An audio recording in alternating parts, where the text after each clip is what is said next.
आज हम रवीन्द्रनाथ टैगोर की कहानी भिखारिन पढ़ने जा रहे हैं। अंधी रोज़ाना मंदिर के दरवाजे पर जाकर खड़ी रहती। दर्शन करने वाले बाहर निकलते तो वह अपना हाथ फैला देती और नम्रता से कहती, बाबूजी, अंधी पर दया हो जाए।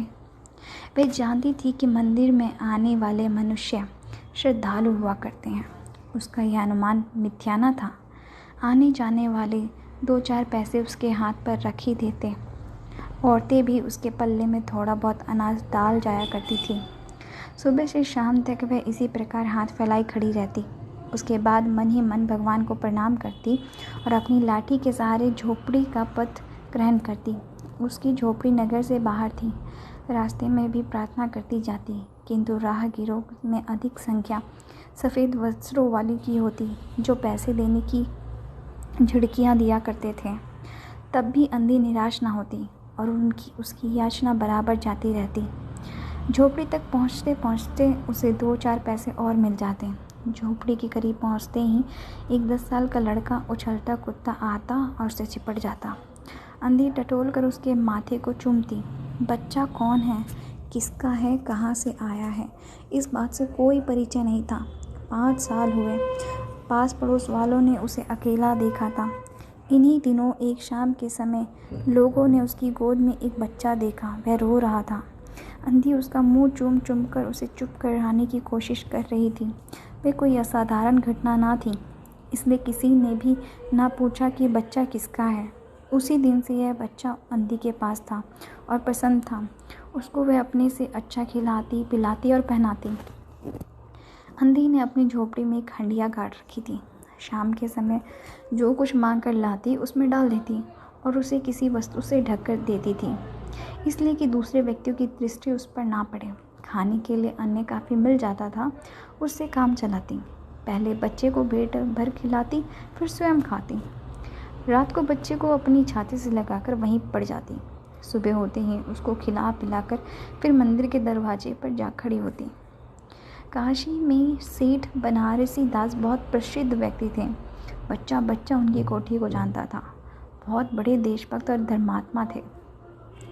धर्म में उनकी बड़ी रुचि थी। दिन के 12 बजे सेठ स्नान ध्यान में संलग्न होते थे, परंतु ऐसे आदमियों का भी तांता बंधा रहता जो अपनी पूंजी सेठ जी के पास धरोहर के रूप में रखने आते थे।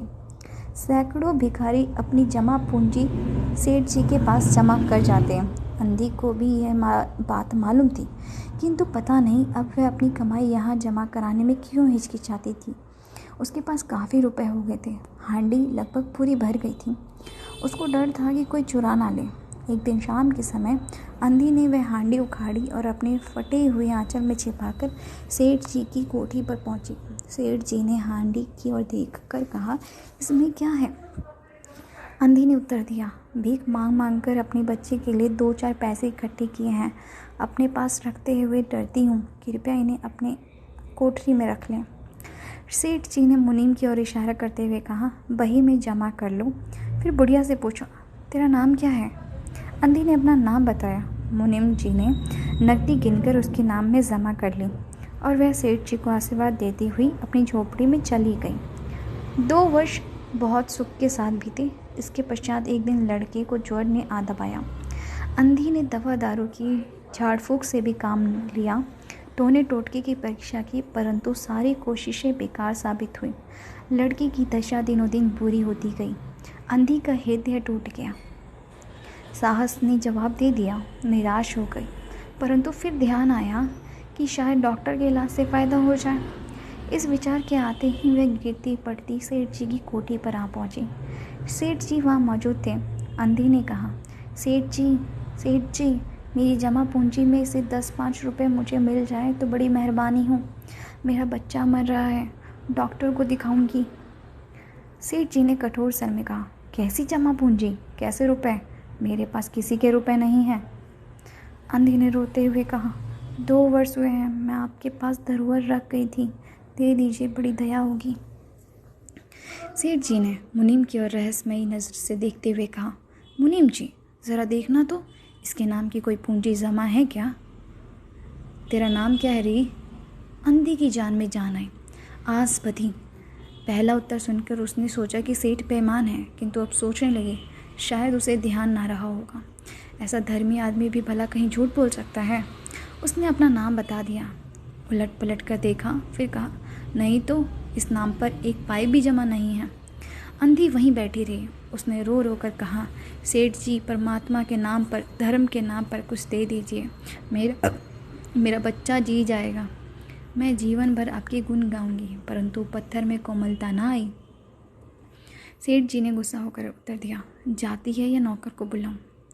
अंधी लाठी टेक कर खड़ी हो गई और सेठ की तरफ मुँह करके बोली, अच्छा, भगवान तुम्हें बहुत दें, और झोपड़ी की तरफ चल दी। यह आशीर्वाद ना था, बल्कि एक दुखी का शाप था। बच्चे की दशा बिगड़ती गई। दवा दारू हुई ही नहीं, फ़ायदा क्या होता। एक दिन उसकी हालत चिंताजनक हो गई। प्राणों के लाले पड़ गए। उसके जीवन से अंधी भी निराश हो गई। सेठ जी पर रह रहकर उसे गुस्सा आता था। इतना धनी व्यक्ति है, 2-4 रुपए देता तो क्या चला जाता, और फिर मैं उससे कुछ दान नहीं मांग रही थी, अपने ही रुपए मांगने गई थी। उसे सेठ जी से नफरत हो गई। बैठे बैठे उसको कुछ ध्यान आया। उसने बच्चे को अपनी गोद में उठा लिया और ठोकरी खाती गिरती पड़ती सेठ जी के पास पहुंची और उनके दरवाजे पर धरना देकर बैठ गई। बच्चे का शरीर ज्वर से भपक रहा था और अंधी का कलेजा भी। एक नौकर किसी काम से बाहर आया। अंधी को बैठा देखकर उसने सेठ जी को खबर दी। सेठ जी ने आज्ञा दी कि उसे भगा दो। नौकर ने अंधी से चले जाने को कहा, किंतु वह उस स्थान से ना हिली। मारने का डर दिखाया, पर टस से मस न हुई। उसने फिर अंदर जाकर कहा कि वह नहीं टलती। सेठ जी खुद बाहर आए, देखते ही पहचान गए। बच्चे को देखकर उन्हें बहुत अचंभा हुआ। उसकी शक्ल सूरत उनके मोहन से बहुत मिलती जुलती है। 7 वर्ष हुए तब मोहन किसी मेले में खो गया था। उसकी बहुत खोज की, पर उसका पता ना चला। उन्हें याद आया कि मोहन की जांघ पर एक लाल रंग का चिन्ह था। इस विचार के आते ही उन्होंने अंधी की गोद से बच्चे की जांघ देखी। चिन्ह अवश्य था, परंतु पहले से कुछ बड़ा। उनको यकीन हो गया था कि बच्चा उन्हीं का है। उन्होंने तुरंत उसको छीन कर अपने कलेजे से चिपका लिया। शरीर बुखार से तप रहा था। नौकर को डॉक्टर लाने के लिए भेजा और स्वयं मकान के अंदर चल दिया। अंधी खड़ी हो गई और चिल्लाने लगी, मेरे बच्चे को ना ले जाओ, मेरे रुपए दे जाओ।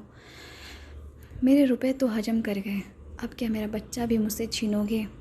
सेठ जी बहुत चिंतित हुए और कहा, बच्चा मेरा है, यही एक बच्चा है। 7 वर्ष पूर्व कहीं खो गया था, अब मिला है, इसलिए इसे कहीं नहीं जाने दूंगा और लाख कोशिश करके भी इसके प्राण बचाऊंगा। अंधी ने एक जोरदार ठहाका लगाया, तुम्हारा बच्चा है, इसीलिए लाख यत्न करके भी इसे बचाओगे? मेरा बच्चा होता तो उसे मर जाने देते। क्यों, यह भी कोई न्याय है? इतने दिनों तक खून पसीना एक एक करके उसको पाला है, मैं उसको अपने हाथ से नहीं जाने दूंगी। सेठ जी की अजीब हालत थी, कुछ करते धरते नहीं बन रहा था। कुछ देर वहीं मौन खड़े रहे, फिर मकान के अंदर चले गए। अंधी कुछ समय तक खड़ी रोती रही, फिर वह भी अपनी झोपड़ी की ओर चल दी। दूसरे दिन प्रातः ईश्वर की कृपा हुई, यह दवा ने जादू का सा प्रभाव दिखाया। मोहन का बुखार उतर गया। होश आने पर उसने आँख खोली तो सर्वप्रथम शब्द उसकी ज़बान से निकला, माँ। चारों ओर अजनबी शक्लें देखकर उसने अपने नेत्र फिर से बंद कर लिए। उस समय से उसका ज्वर फिर ज़्यादा शुरू हो गया। माँ की रट लगी हुई थी। डॉक्टर ने जवाब दिया। सेठ जी के हाथ पांव फूल गए। उन्हें चारों तरफ अंधेरा दिखाई पड़ने लगा। क्या करूं? अब एक ही बच्चा है, इतने दिनों बाद मिला है, भी तो मौत उसको अपने चंगुल में दबा रही है, इसे कैसे बचाऊं? अचानक उसको अंधी का ध्यान आया। पत्नी को बाहर भेजा कि कहीं देखो, अब तक दरवाजे पर ना बैठी हो, परंतु वह कहाँ थी। सेठ जी ने फिटन तैयार कराई और बस्ती से बाहर उसकी झोपड़ी पर पहुँचे। झोपड़ी बिना दरवाजे की थी। अंदर गए, देखा अंधी एक फटे पुराने टाट पर पड़ी थी। उसकी आंखों से अश्रुधारा बह रही थी। सेठ जी ने धीरे से उसको हिलाया। उसका शरीर भी अग्नि की तरह तप रहा था। सेठ जी ने कहा, बुढ़िया, तेरा बच्चा मर रहा है, डॉक्टर निराश हो गए हैं, रह रहकर वह तुझे पुकारता है, अब तू ही उसके प्राण बचा सकती है, चल, और मेरे नहीं तो अपने बच्चे की जान बचा ले। अंधे ने जवाब दिया, मरता है तो मरने दो, मैं भी मर रही हूँ, हम दोनों स्वर्गलोक में फिर माँ बेटे की तरह मिल जाएंगे। इस लोक में सुख नहीं है, वह मेरा बच्चा सुख से रहेगा, मैं वहाँ उसकी ठीक ठाक से सेवा करूँगी। सेठ जी रो दिए। आज तक उन्होंने किसी के सामने कभी सिर न झुकाया था, किंतु इस समय अंधी के पाँवों पर गिर पड़े और रो रो कर कहे, ममता की लाज रख लो, आखिर तुम भी उसकी माँ हो, चलो तुम्हारे जाने से वह बच जाएगा। ममता शब्द ने अंधी को पहचान कर दिया। उसने तुरंत कहा, अच्छा चलो। सेठ जी उसको सहारा देकर बाहर लाए और फिटन पर बिठा दिया। फिटन घर की ओर दौड़ने लगी। उस समय सेठ जी और अंधी भिखारिन दोनों की हालत एक जैसी थी। दोनों की यही इच्छा थी कि जल्दी से जल्दी अपने बच्चे के पास पहुंच जाए। कोठी आ गई। सेठ जी ने सहारा देकर अंधी को उतारा और अंदर ले गए। भीतर जाकर अंधी ने मोहन के माथे पर हाथ फेरा। मोहन पहचान गया कि यह उसकी माँ का हाथ है। उसने तुरंत आंखें खोली और अपने पास खड़ी माँ को देखते हुए कहा, माँ तुम आ गई। अंधी भिखारिन मोहन के सिरहाने बैठ गई। उसने मोहन का सिर अपनी गोद में रख लिया। उसको बहुत सुख का एहसास हुआ और वह उसकी गोद में तुरंत सो गया। दूसरे दिन से मोहन की हालत अच्छी होने लगी और 10-15 दिन में वह बिल्कुल तंदुरुस्त हो गया। जो काम हकीमों के जो शांदों वैद्यों की पुड़िया और डॉक्टरों के मिक्सर ना कर सके, वह अंधी की प्यार भरी सेवा ने पूरा कर दिया। मोहन के पूरी तरह ठीक हो जाने पर अंधी ने विदा मांगी। सेठ जी ने बहुत कुछ कहा, सुना कि वह उन्हीं के पास रह जाए, परंतु वह राजी ना हुई। मजबूर होकर विदा करना पड़ा। जब वह चलने लगी तो सेठ जी ने रुपए की थैली उसको हाथ में दे दी। अंधी ने सेठ जी से पूछा, इसमें क्या है? सेठ जी ने कहा, इसमें तुम्हारी धरोहर है, तुम्हारे रुपए, मेरा वह अपराध है। अंधी ने बात काट कर कहा, यह रुपए तो मैंने तुम्हारे मोहन के लिए इकट्ठे किए थे, उसी को दे देना। अंधी ने थैली वहीं छोड़ दी और लाठी टेकती हुई चल दी। बाहर निकलकर फिर उसने उस घर की ओर नेत्र उठाए। उसकी आंखों से आंसू बह रहे थे, किंतु वे भिखारिन होते हुए भी सेठ से